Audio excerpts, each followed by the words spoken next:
Hello, Internet. Happy Wednesday, June 3rd. Today is the third installment of our Constitution Study Group. Thank you so much for being here. Today's going to be a good one. I'm really excited about it. I have put together today's program very much in alignment with what we're dealing with, especially with addressing the elephant in the room, which is this silent racism that people are now starting to identify and address, and really confused about how we can move forward from it. And not to say that I have any of those answers, but I'm going to focus towards the end of today's session looking at all the places in the Constitution where race is addressed, and where I believe the activists that are, working to address these, looking to address this issue, could actually use the Constitution in protecting, not only protecting, but supporting the rights and just in general the culture that needs to be formed around discrimination and the way that we treat people. So again, today is going to be a very good session. Last session I went over the first article of the Constitution, which is dealing with Congress. Now I'm going to move on. Hi Gabby, good to see you. How are you? Happy Wednesday. Happy hot day here in Vegas. We are on full on hot now. It's okay. We'll survive it. So yeah, as I was saying, last time I went over Article 1, and this time I'm going to continue with Articles 2 and 3, which do outline the three main branches of the government. Article 2 is about the executive or the president. Article 3 is about the judicial branch. And then I'm going to jump into some of the amendments. So the structure of these classes is not following the Constitution section by section, rather trying to find a flow of pieces that we can read from and pull from and study, especially keeping the conversation relevant to what we're dealing with right now in the world. So please feel free to throw your questions in. A lot of today I will be just reading, Articles 2 and 3, which is quite a bit of text. So even if I'm in the middle of reading, feel free to text in your question and I will see it and be able to address it. I am also going to throw up the link. It's there in the online videos on the Facebook and YouTube videos. If you want to jump into the live conversation to either correct me on something, which I would love to have, or to ask some more detailed questions, or just to give your viewpoint or perspective on what's being talked about, you are more than welcome to do so. So you click this link up here and it will send you to a waiting room for a Zoom room. So definitely not going to give you the ability to jump right in and start trolling my time here. That's definitely not what I want to encourage, but I do want to encourage conversation and collaboration. This is a co-learning experience. I have not read or thought about the Constitution since I was in high school. That was a very long time ago, coming up to 20 years ago.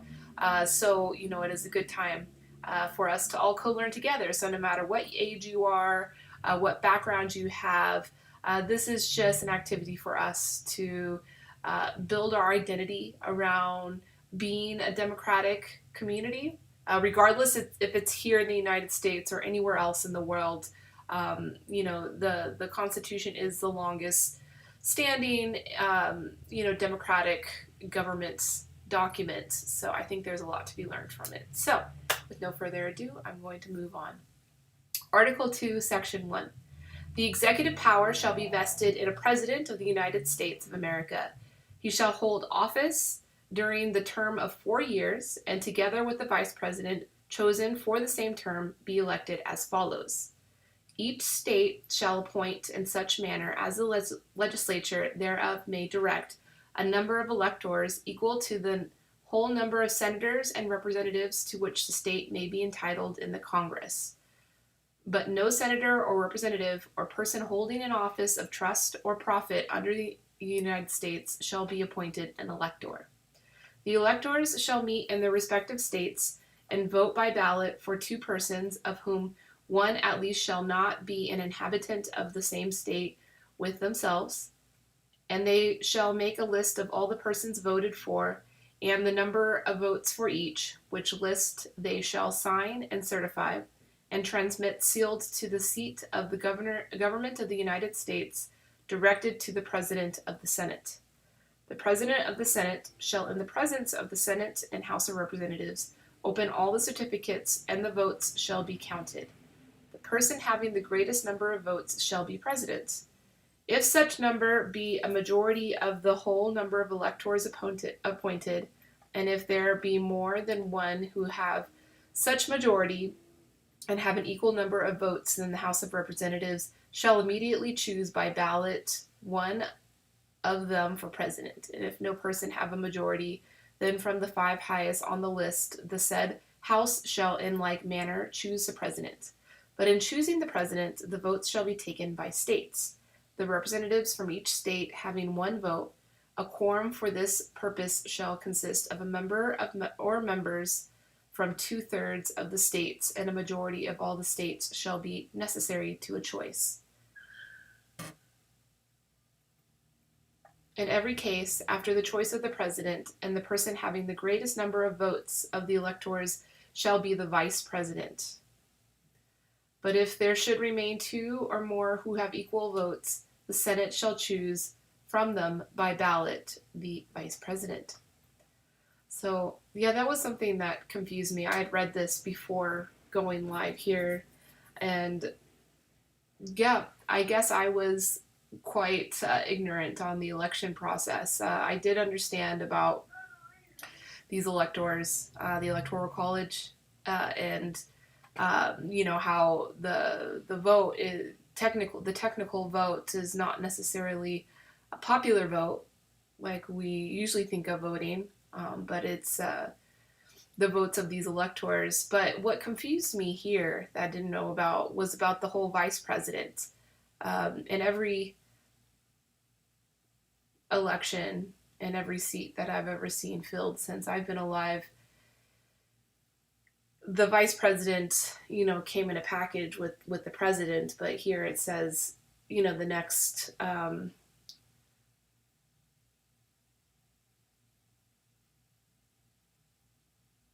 after the choice of the president, the person having the greatest number of votes of the electors shall be the vice president. So, yeah, that's confusing. So I'm going to have to research that more. And this could be a contextual thing. So something that I've been seeing as I've started reading this document is that the language is very different. I mean, even for example, the choose, the way the word choose is written is very interesting. I'm actually going to look that up real quick just to see the origin of that word. It is spelled C-H-U-S-E. It's a verb.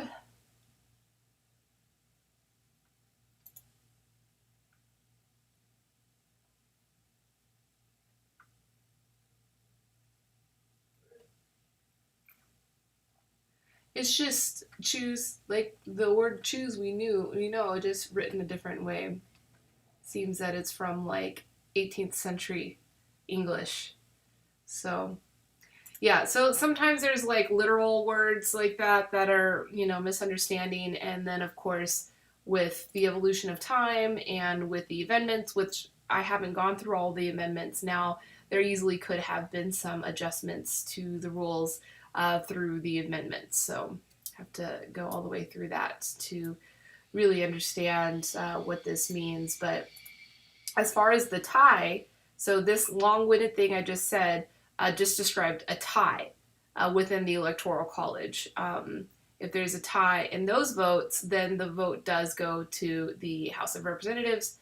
And so this explains all of that. And I had never seen that, but in the show Veep, that happens with the election that the main characters go through. There's a tie, and so the Congress people have to vote, and they make the choice. So I'm gonna move on. The Congress may determine the time of. I'm gonna start over. The Congress may determine the time of choosing the electors and the day on which they shall give their votes, which day shall be the same throughout the United States. No person except a natural-born citizen or a citizen of the United States at the time of the adoption of this Constitution shall be eligible to the office of President. Neither shall any person be eligible to that office who shall not have attained to the age of 35 years and been 14 years a resident within the United States. So yeah, those are the guidelines to be president. In case of the removal of the president from office, or of his death, resignation, or inability to discharge the powers and duties of the said office, the same shall devolve on the vice president, and the Congress may by law provide for the case of removal, death, resignation, or inability, both of the president and vice president, declaring what office shall then act as president, and such officer shall act accordingly until the disability be removed or a president shall be elected. That all makes sense. The president shall at stated times receive for his services a compensation, which shall neither be increased nor diminished during the period for which he shall have been elected, and he shall not receive within that period any other emolument from the United States or any of them. Before he enters on the execution of his office, he shall take the following oath or affirmation. So this is what every president has to make an oath of when they take their office, including our current president. I do solemnly swear or affirm that I will faithfully execute the office of President of the United States and will, to the best of my ability, preserve, protect, and defend the Constitution of the United States. Simple as that. It's a pretty simple job. People say it's hard to be president, but that's all you gotta do. I don't know. I'm just kidding. All right, section 2. We're still on the executive. The president shall be commander-in-chief of the Army and Navy of the United States and of the militia of the several states when called into the actual service of the United States. He may require the opinion in writing of the principal officer in each of the executive departments upon any subject relating to the duties of their respective offices, and he shall have the power to I'm sorry, phone ringing. I really should put myself on silent. Sorry about that. And he shall have power to grant reprieves and pardons of offenses against the United States, except in cases of impeachment. He shall have power by and with the advice and consent of the Senate to make treaties, provided 2/3 of the senators present concur. And he shall nominate, and by with the advice and consent of the Senate shall appoint ambassadors, other public ministers and consuls, judges of the Supreme Court, and all other officers of the United States, whose appointments are not herein otherwise provided for, and which shall be established by law. But the Congress may by law vest the appointment of such inferior officers as they think proper in the President alone, in the courts of law, and in the heads of departments. The President shall have power to fill up all vacancies that may happen during the recess of the Senate by granting commissions which shall expire at the end of their next session. So this part is important, because it lists off all the different people that the president can appoint, different positions, especially in military. And I was kind of like reading a little outside of this to understand why this is so important that it's written in the Constitution this way, not just for a logistical perspective of how logistically are we going to fill all these seats, but by giving the responsibility to the president for these particular seats, it does allow the president to bear the full responsibility of these things. So, for instance, if the military behaves badly, or members of the military behave badly, because of this statement here, this section stating it's the president's duty to fill these seats and commissions, that it's ultimately the president's responsibility of those behaviors of those folks. So, I think this brings up a little bit about stuff that I've questioned in the past, mostly around military, right? Because military does have a lot of power, does have a lot of responsibility, and is often criticized for making wrong decisions or making unethical decisions and actions, and that ultimately we can put our president at fault of even their individual actions, because ultimately all of the orders and all of the executions and everything all that responsibility does fall back onto the executive, the president. And because I always thought about, like, what is that ethical dilemma that an active duty military member may have?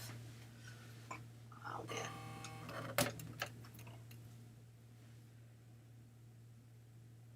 Sorry. I don't need to pause.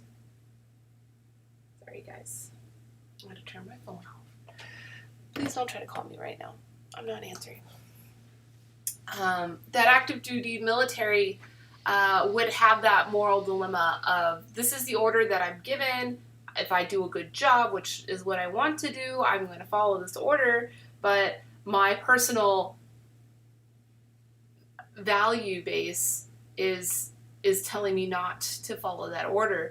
And how do you reconcile that dilemma and do a good job at the same time, while standing up for what you believe is your job? Because yes, the military also takes that same oath that the president takes, that they will protect the Constitution, they will protect this document.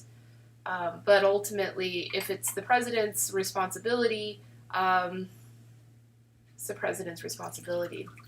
So that's something I don't think about too much. There's a little bit of confusion about what is treason, right? Because then that could be called treason if you go against the order of the executive or of your superiors. That could be interpreted as treason, So, interesting dilemma. But ultimately, it falls back on the president. So, let's hold our president accountable for the job he's supposed to be doing. And, this job that he's doing is not meant to be, it's not like an entrepreneur, right? So like an entrepreneur that's running a business, that's running a large organization, and probably has a lot of the same duties and responsibilities that are written right here about the president. But when you are an entrepreneur, you are running your own organization, you're creating your own culture, and the job of building your team and leading your team is it's much more autonomous than what's written here in the Constitution. And as an entrepreneur, as you're building your team, there can be enjoyment, there can be autonomy, there can be independence, and just this positivity, like enjoyment, that this is a privilege that we get to build our teams and build our culture and our company the way we want to. Versus the president is working within a lot less autonomy in that sense. That the president is working within a context that is much older than the president as a human being, as a living human being is.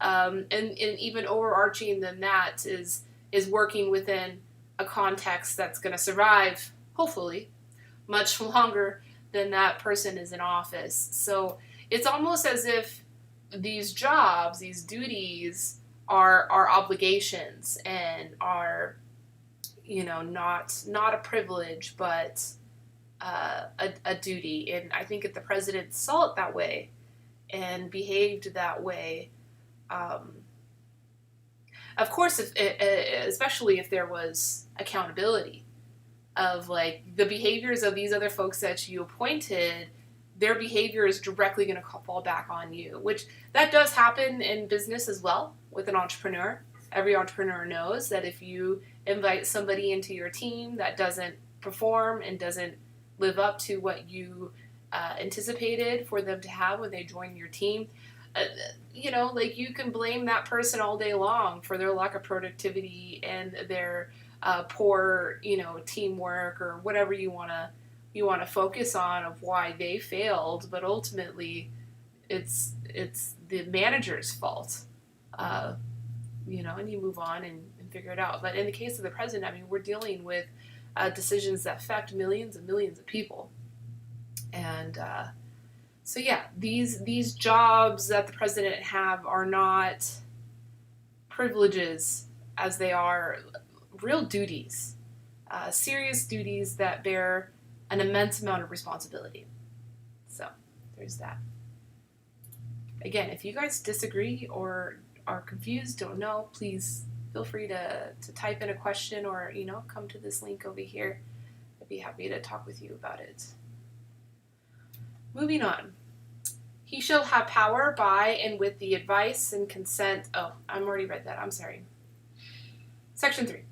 He shall from time to time give the Congress information on the state of the Union and recommend to their consideration such measures as he shall judge necessary and expedient. He may, on extraordinary occasions, convene both houses, or either of them, and in case of disagreement between them, with respect to the time of adjournment, he may adjourn them to such time as he shall think proper. He shall receive ambassadors and other public ministers. He shall take care that the laws be faithfully executed, and shall commission all the officers of the United States. So this just kind of reiterating the responsibilities or duties, of his office. Definitely not privileges, duties. Section 4. The President, Vice President, and all civil officers of the United States shall be removed from office on impeachment for and conviction of treason, bribery, or other high crimes and misdemeanors. That's kind of cool, Drain them all out. So yeah, that's the executive. That's all the president's job and duties.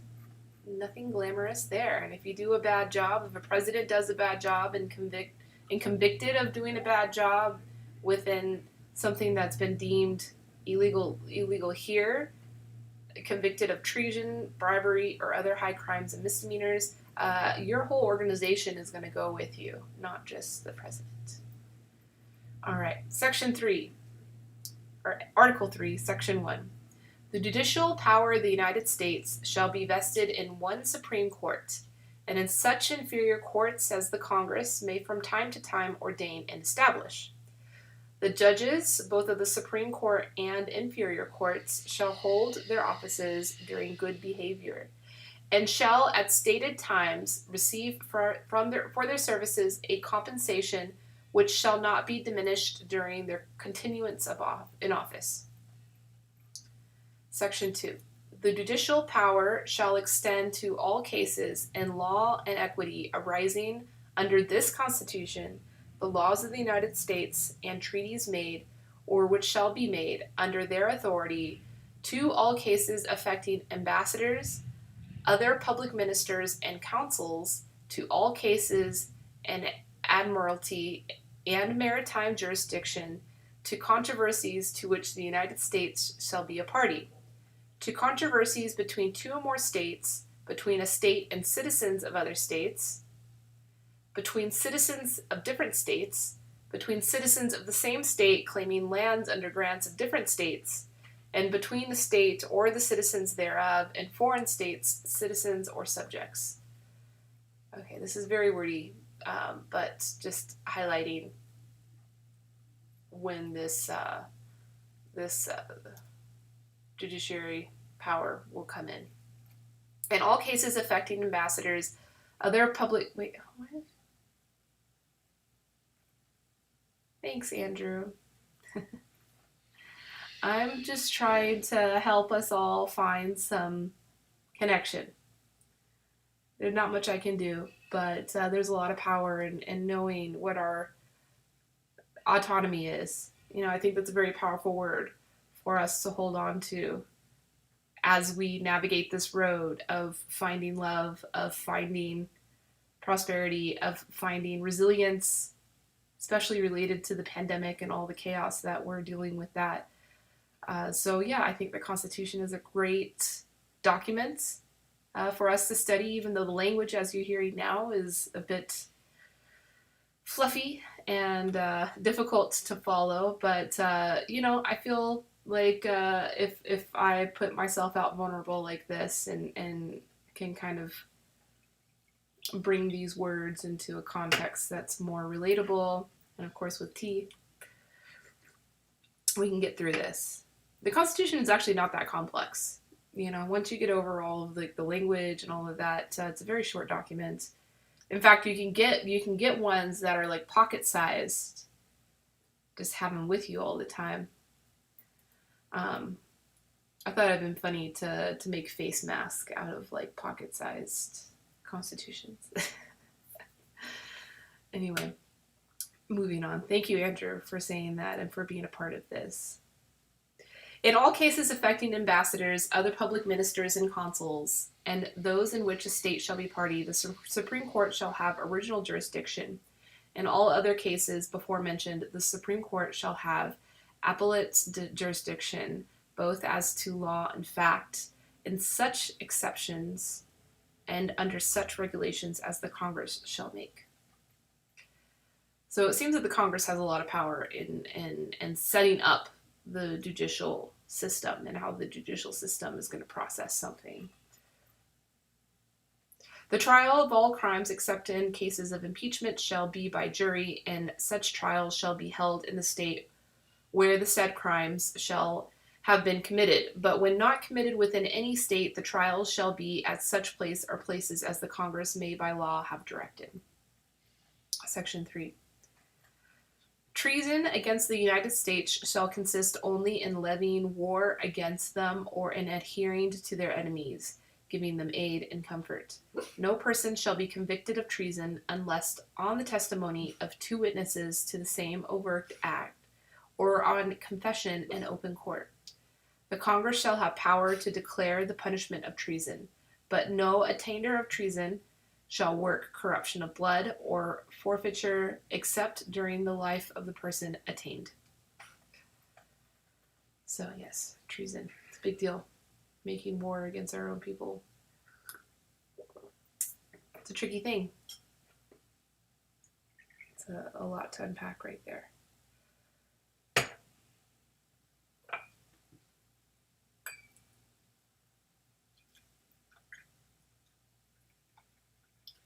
So yes, let's not commit treason. Be peaceful.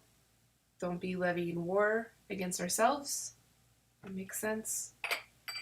So yeah, that's it. That's pretty much, I've laid out all 3 branches of the government now. You understand those things. And actually all the articles, I've gone through them already. Because 4, 5, and 6, I went through with you all in the first meeting where we talked about the rights of the state and the rights of the federal government. That's where that's all laid out. And then I did go through the Bill of Rights, which are the first 10 amendments. But now I wanted to jump to an amendment that is current right now. Something we're dealing with right now.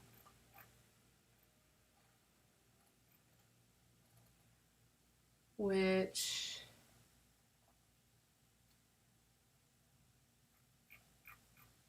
excuse me. The 15th Amendment. I wanted to choose one that is in relation to race. So there is one amendment that does address race in the Constitution. And it's around the same time of the First Amendment, a very powerful amendment that abolished slavery, which is the 13th Amendment. And the 13th Amendment was 1865, I believe. 1865 is when it was passed. So, I mean, this is a while back. Slavery, that was when slavery became illegal. And just to read that word for word for you. So, Section 1, Amendment 13 says, neither slavery nor involuntary servitude, except as a punishment for crime, whereof the party shall have been duly convicted, shall exist within the United States or any place subject to their jurisdiction. Section 2, Congress shall have power to enforce this article by appropriate legislation. So that's it. That was the abolishment of slavery. But just kind of interesting that there is an exception that if it's for a crime. So if you've punished a crime, then we can definitely have slaves. But no. But so, and this doesn't address race. It addresses the action of slavery, of holding slaves and involuntary servitude, which is great, amazing, blessing that we have that. It's like duh. But then 5 years later, this other amendment was passed, and there was another one passed in between too, which was also very important, which I had addressed in the last talk in regards to individual rights versus state rights. And so in the 14th Amendment, it's very long, I'm not going to read all of it right now, but the 14th Amendment just basically says, if you were born or if you're naturalized in the United States, you're a citizen of the United States, you are entitled to all the same rights that everybody else is entitled to, including public safety and public health. And so that's where, in the last talk, I kind of highlighted the specifics of why the states or even federal government would have the right to make an order such as wearing a mask, such as having a stay-at-home order. If it's having to do with public safety, we all have the right to public safety, and so then that order would then be protecting that right versus impeding on our right of independence and our right of doing what we want to do. So in any other case, we would be able to, but when there's the issue of public safety, it's a very different situation. And then the 15th Amendment goes on further to talk about race or other forms of discrimination. And it goes like this. Section 1. The right of citizens of the United States shall vote. Okay. I'm going to start over again. Section 1. The right of citizens of the United States to vote shall not be denied or abridged by the United States or by any state on account of race, color, or previous condition of servitude. Section 2. The Congress shall have the power to enforce this article by appropriate legislation. So this is in regards to voting, but our right to vote is ultimately our only power within the Constitution. But it's a big power. And, a lot of times we do kind of dismiss that right and like to focus on our other rights that, ultimately in the Constitution, they're not really protected. Again, just in the case if there's a special case that's involving public safety or, emergency or crisis, our powers are reduced quite a bit, but our power to vote is never reduced. That is our core power. And so that's why it is very important that you vote. If you don't vote, you are not even tapping into that power one little bit. So it is really important to vote. And then also to maintain communication and connection with those representatives that you do vote, because that's how you can influence them and their actions. So our representatives have power.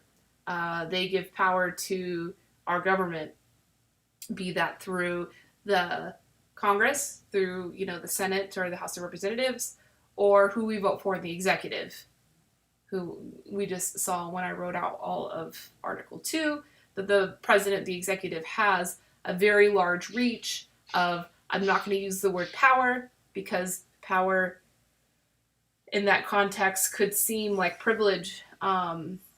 It's responsibility, which is, I think, important to differentiate. In my mind, it's important. I don't know if you guys have a different perspective. You can go ahead and shout out and tell me that you think it doesn't make a difference if you use the word privilege or power or responsibility or duty.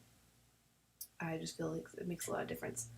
So we have that power to influence those things through our voting and through our communications with those representatives. So the fact that Article 15 is addressing race, color, or previous condition of servitude, which is really not too applicable anymore, but that those things be related to the power to vote is very powerful. And this could be used in defending any type of discriminatory communication right now, be it Black Lives Matter or any other initiative. There's a lot of discrimination going on, particularly with Black Lives Matter, though it's a special one because there are rights to safety, rights to, I'm going to read of Amendment 14, which was a powerful amendment that explained the rights of citizens, which regardless of race or, past condition of servitude, we are all citizens. And we all have the right to vote. And we should never be deprived life, liberty, or property without due process of law, or deny any person within its jurisdiction the equal protection of the laws. So that is the premise that we are all working on, that we all have those same rights. And in the case of Black communities, time and time again, it has been seen as a generality that those rights are not extended at the same level that they're extended to other folks. And not to say that white people don't experience, in cases, similar discriminations of not being extended those rights or deprived of life, liberty, or property. But the Black community does experience at a far higher rate. And there's so many other little things that may seem petty or small compared to being deprived of life, liberty, or property, such as discrimination at work, or discrimination in business, or discrimination among your peers and your friends. And even if it's just subtle, it's just a subtle, small thing, it all plays into this. It's really important that we do work within this context of understanding it. And so I say, for those that are having this conversation, and a lot of people are, and it's great. It's so good that this conversation is being had. My personal wishes is that those conversations remain open-hearted and open-minded and full of love and full of understanding from both sides, from all sides. But you can reference the Constitution in this case. We totally can, 100%. Constitution fighters use the 14th and 15th Amendment to support the claim. Yeah, we are all due for these rights. Now, something else I wanted to go over within the police brutality protests going on and the conversation going on around the subject. I've heard different calls of actions, and one of them that I thought was interesting was a new amendment a new amendment that would address the responsibilities and restrictions of a police force. And really, to be honest, nowhere else in the Constitution have I seen police force addressed. Now, military is addressed at certain points, and mostly it bears all responsibility bears back on the president, as I read earlier in Article 2.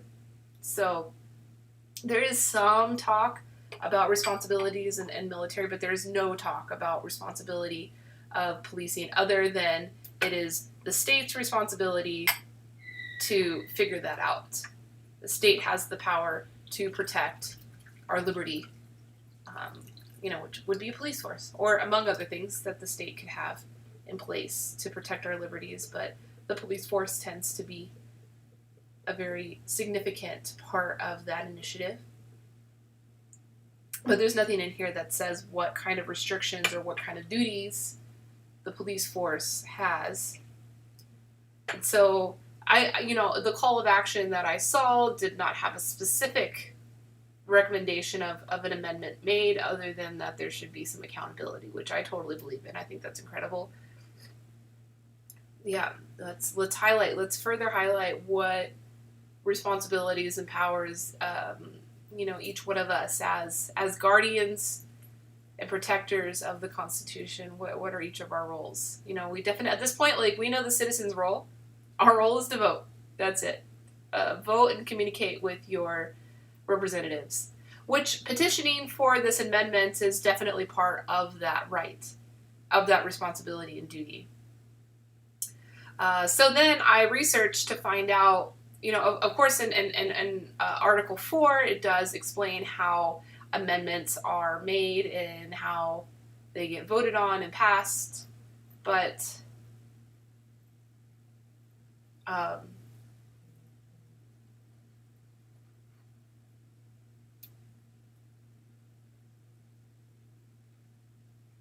so then something interesting I saw is of all the 27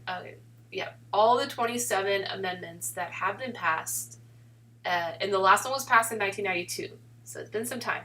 It's about time, we freshen things up.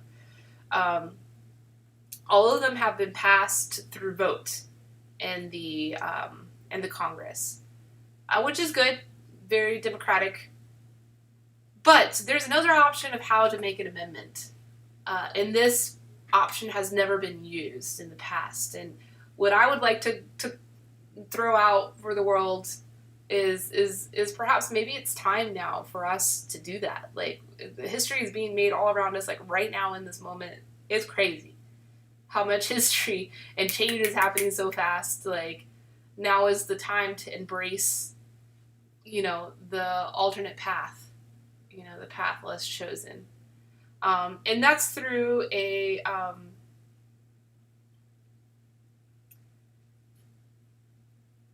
constitutional convention.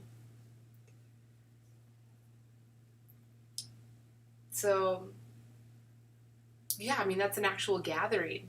And we haven't had a constitutional convention since the Constitution was written and passed.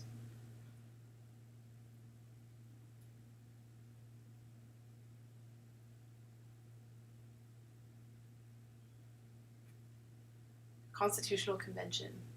So I tried to look up what would a constitutional convention look like, who would be there, what would happen, and there's not really a whole lot of answers here. So if you guys know about this, and I'm gonna ask some friends that are knowledgeable, and so maybe next time around, next week, I'll go into more detail about that. But it seems like something like this could be interesting, because it's there could potentially be other amendments that would be very important to address. Lots of important things to address. Just an overall, a refresh of not the Constitution of itself, but of our connection and identity with the Constitution, especially from our elected officials and folks that have taken an oath of protecting the Constitution. And yeah, so I just think that'd be so cool. How cool would that be? 2020, the United States' first constitutional convention.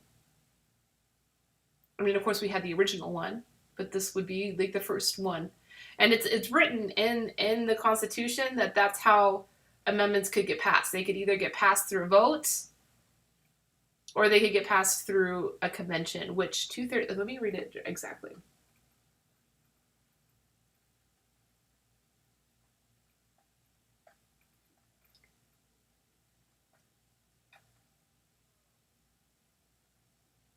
I'm going to read Article 5 again. I've read it before, but I'll read it again. The Congress, whenever 2/3 of both houses shall deem it necessary, shall propose amendments to this Constitution, or on the application of the legislatures of 2/3 of the several states, shall call a convention for proposed amendments, which in either case shall be valid to all intents and purposes as part of this Constitution when ratified by the legislatures of 3/4 of the several states, or by conventions and 3/4 thereof, as the one or the other mode of ratification may be proposed by the Congress, provided that no amendment may be made prior to year 1808 shall in any manner affect the first and fourth clauses of the 9th section of the first article, and that no state without its consent shall be deprived of its equal suffrage in the Senate. So basically all the states just have to call it. And with how information is traveling with now, how things are happening now, I don't think it would be that hard to have something like this created. Shit, let's make it a virtual thing where everybody can participate. I mean, maybe not participate, but everybody could be a part of that conversation and know what's being said and know what's being created and have an opportunity to vote and to have your say into what's happening. And bringing up the conversation of, the powers and privileges of police force, and reiterating. I mean, this doesn't. We don't have to make an amendment about equal rights and about racism. We don't. It's already made. That was made in 1869. That amendment was made. That highlighted the importance and equal rights regardless of your race. So, we just need a refresher, and we need to find the points in the system that are not respecting those rights. And that's a big one. That's a big thing to try to propose in a single vote, right? So there's two methods of getting an amendment passed, a new amendment passed. One is the votes in both, House and Senate, 2/3 vote in both. How that gets written, the law gets written, or the amendment gets written. These are pretty heavy topics, and there's even more topics on top of it that could be addressed through a convention. Maybe it'd be cool. That'd be so cool to see that happen right now. And we have the power, like as individuals, we have power to make shit like that happen. We do. I think we do. I mean, of course, there is some oppressive powers that are going to be very effective in holding and oppressing the power that we have as individuals. But our power as individuals, really, if we really look at it and really bring it together, is by far more powerful than any corporation or anything, really. The problem is the divide, right? And I think having a constitutional convention is it's a bipartisan thing. It's an opportunity for all viewpoints to come together and talk about what's going on. And yeah, I mean, this is not something I've thought deeply about. I really was just doing a little reading before going live here, just to make sure I was understanding everything, and then learning that a convention has never happened since the very first one, and this Constitution was written over 200 years ago, and we haven't had another one. It's about friggin' time, So yeah, I just think that's a cool idea. So maybe you'll see me start organizing ways that we can reach out to our representatives that we vote for. Regardless if you voted for them or not, they're still your representative, and we have the power to communicate with them and influence them of what we want. We say, oh, we want a conversation to open up, and we don't want this conversation just to happen at the state level. Like, a lot of these systemic changes that we want to see done have to come from the federal level, right? Because even though the state level has more power than the federal level can delegate to the states the culture in which they want them to execute their power. And I think that's what's needed right now. Like, we need we have an American identity. We have an identity with this Constitution.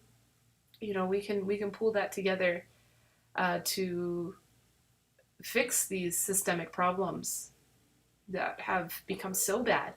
They're affecting all of us. All of our communities right now are, they're energized. There's some good, there's some bad, but they're energized. And I feel like now is the time. Like, let's harness that energy to make some changes and feel good.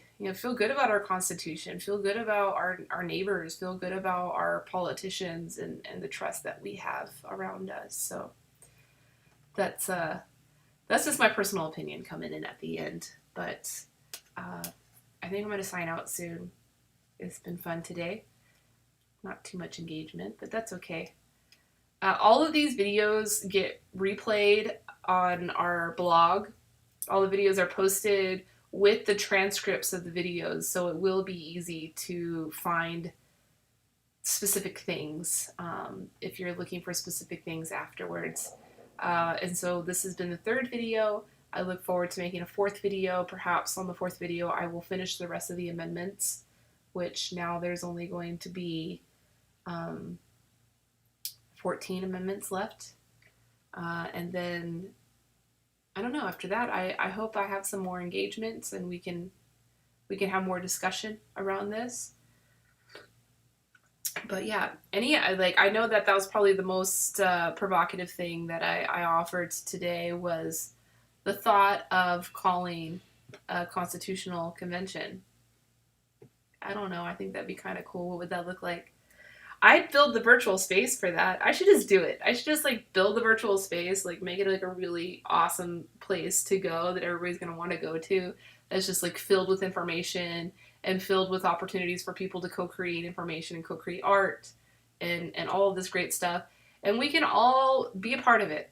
Every American citizen, should be our right to be engaged with this process and to know what's going on.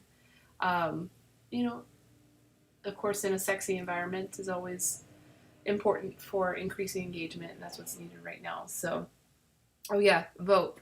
Voting's happening. Primaries are happening right now.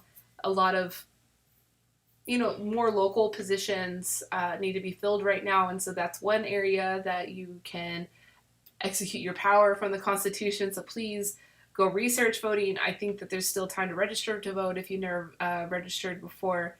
A lot of places are doing mail-in ballots and online voting, so research all of that. But definitely by November, we'll have been doing this for several weeks now, and I'd hope that you have a lot of pride and identity in this democratic community that we are a part of, and will want to be a part of the voting process in November, because that's a big one, because we're voting on our executive and several different, representatives in the House and Senate. So, but the executive is the most important because he bears all the responsibility. He or she, she now, but soon. I should just start calling the president she, regardless of who it is. I'm just gonna do that. I'm gonna change the sex on it. Cool, guys. Well, I'm gonna sign out. Thank you so much for listening today, for being my friend, for encouraging me, for engaging with this. I love and appreciate all of you.